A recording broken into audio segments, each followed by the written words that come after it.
It was crazy, dude. You know what's the sad part is, because at first I'm like, just stop shoving food in your mouth. It's not that hard. Yeah. But it's like twofold. It's these. Well, no. Like the sad thing is, a majority of these people, like 95% of them, when asked like what started the addiction to food. Was like the excessive eating. They were abused as children, and most of them abused sexually. That makes me sick to my stomach. Like, that makes me want to go out and like hunt pedophiles for a living. Like, just go on the pedophile website and find out where they're. So I mean, like, obviously, right there, that just proves just in a whole different conversation, like. How disgusting that is. Yeah, well, I mean, how long-term the effects are. Like, someone is affected that much. Exactly. By, usually being, it was usually a family member. By trauma, it's by all that PTSD almost. So these people, majority of them were all, and it was like as young as like 5 years old, getting abused. And then it was mostly done by a close family relative. Or a babysitter. Yeah, a babysitter, friend, relative, someone close. And so they didn't know how to tell their parent, because obviously you're 5 years old and you don't know what the hell is going on. So they said it happened for years. Like some of them were saying like over 10-year span of time. Yeah.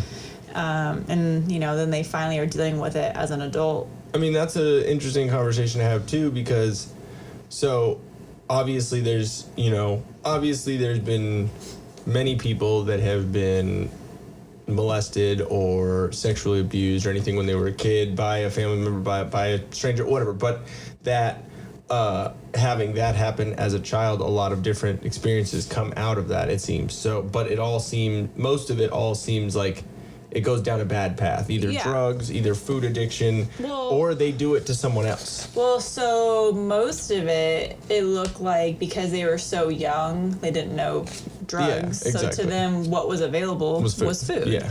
And everyone knows, like, you can't tell me that, like, today is Saturday, so I consider this, like, my cheat meal day. You can't tell me that getting excited about good food, like, like, everyone...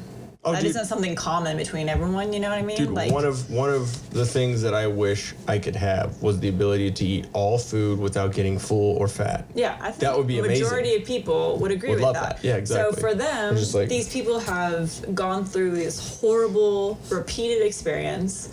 They're at home as a child, so they can't escape their house and the situation they're in, and they just don't have the mentality at that point to cope with it. So they turn to what they know makes them happy. And then it's a cycle. That's how they keep going. Yeah, and I get that though. Yeah. But I get that because of course the body is structured to survive. So in their situation, they're sad, they're depressed.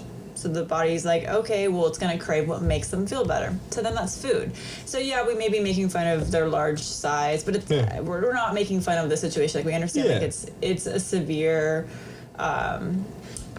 situation. Yeah, and they said that, I forget the exact percentage of Americans are affected by it.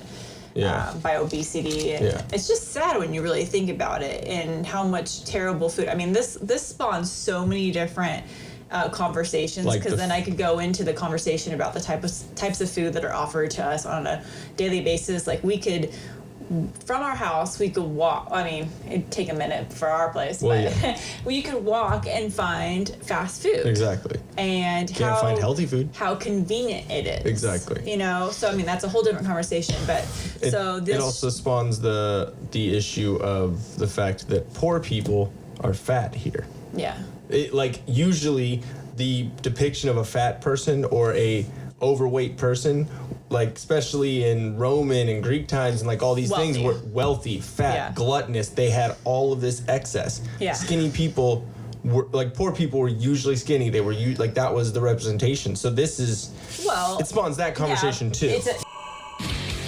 Hey guys, thanks for watching. If we float your boat, make sure to subscribe here. For more awesomeness in your ear holes, click one of these videos here. You just gotta follow the red arrow and poke it.